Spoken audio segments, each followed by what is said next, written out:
देखिए, दिल्ली की जनता ने जो मैंडेट दिया, एक बड़ी सजा अरविंद केजरीवाल जी को दी है, क्योंकि उन्होंने लगातार 10 साल दिल्ली की उपेक्षा की, दिल्ली को बदहाल स्थिति में डाल दिया।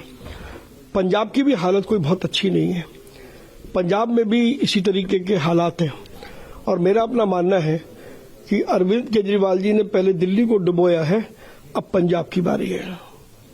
पार्टी के मंत्री कुलदीप सिंह धालीवाल का बयान आया, उन्होंने कहा हम सभी ने दिल्ली चुनाव के लिए काम किया था, दिल्ली चुनाव में पार्टी के प्रदर्शन पर बैठक बुलाई गई है, हम सभी जाएंगे, पंजाब के लोग भाजपा को कभी स्वीकार नहीं करेंगे, यहाँ तस्वीर अलग बनेगी, यह असंभव है कि भाजपा पंजाब में सत्ता में आए। देखिए, ऐसे बड़े दावे अरविंद केजरीवाल और आम आदमी पार्टी के नेता दिल्ली के लिए कर रहे थे, लेकिन शायद वो दिल्ली की जनता के मूड को भांप नहीं पा रहे थे। अगर आप काम नहीं करेंगे तो उस राज्य की जनता आपको उखाड़ फेंकेगी, ये एक शाश्वत सत्य है।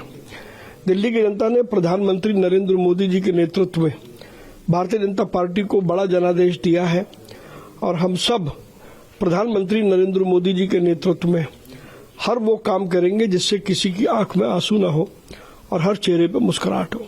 कांग्रेस बताया गया कि आप कांग्रेस विवाद को लेकर कहा गया कि विपक्ष में वोटों का बंटवारा किस तरीके से हुआ। उन्होंने कहा आम आदमी पार्टी को 43% वोट मिले, भाजपा को 45% मिले, कांग्रेस को 6% मिले, लेकिन कोई सीट नहीं मिली। इसलिए आप अगर कांग्रेस के साथ गठबंधन करती तो कहीं न कहीं हम भाजपा को टक्कर दे सकते थे। देखिए, ये सब लोग अभी भी गलतफहमी के शिकार हैं। इंडी गठबंधन जिसका नाम है, हम लगातार कहते आए, वो राजनीतिक स्वार्थ का गठजोड़ था। जब इनका स्वार्थ एक दूसरे के से मैच करता है तो ये साथ हो जाते हैं, और जब स्वार्थ एक दूसरे के खिलाफ आता है तो एक दूसरे को कोसते हैं।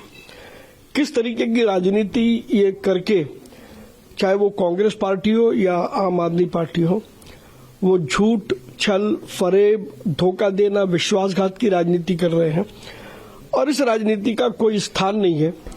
लिहाजा वास्तविकता समझनी चाहिए और अब आरोप प्रत्यारोप से दूर हटना चाहिए। आरोप और झूठ की मशीन ने आम आदमी पार्टी के पतन को दिल्ली में देखा है।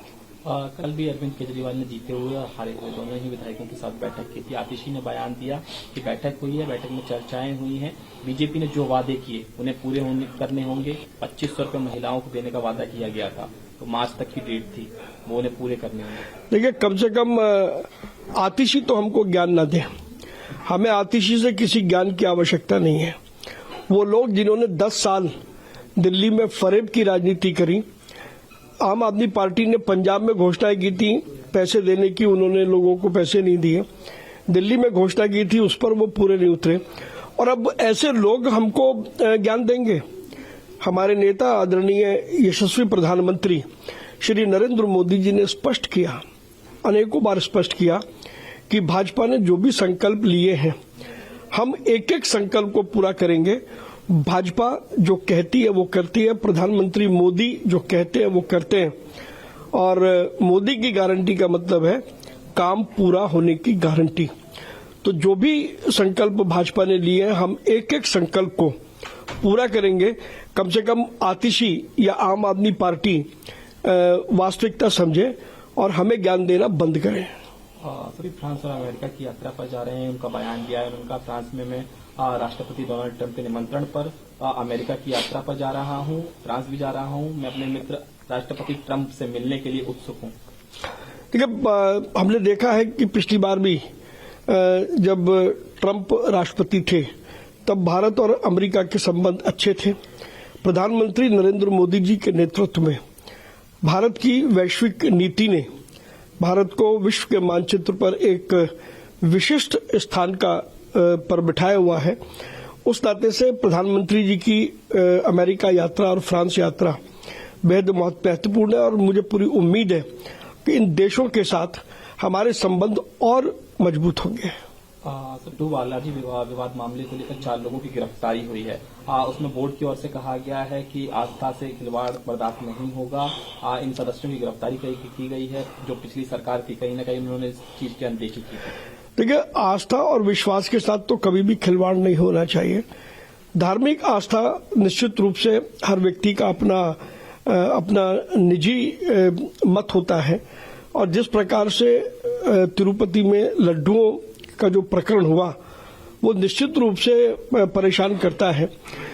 लोग बहुत विश्वास से पूजा स्थलों पर जाते हैं और वहां भी कुछ लोग अपने स्वार्थ की खातिर इस तरीके का यदि बर्ताव करते हैं तो निश्चित रूप से उनको कड़ी से कड़ी सजा मिलनी चाहिए, जिससे कि कम से कम आस्था और विश्वास के साथ खिलवाड़ ना हो।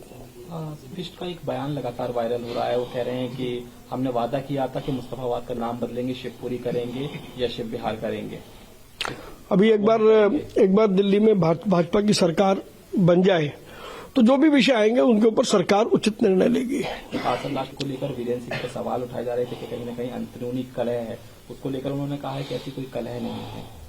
देखिए, मणिपुर के मामले को केंद्र सरकार ने पूरे संज्ञान में लिया हुआ है और जो भी आवश्यक कदम है वो सारे केंद्र सरकार उठा रही है।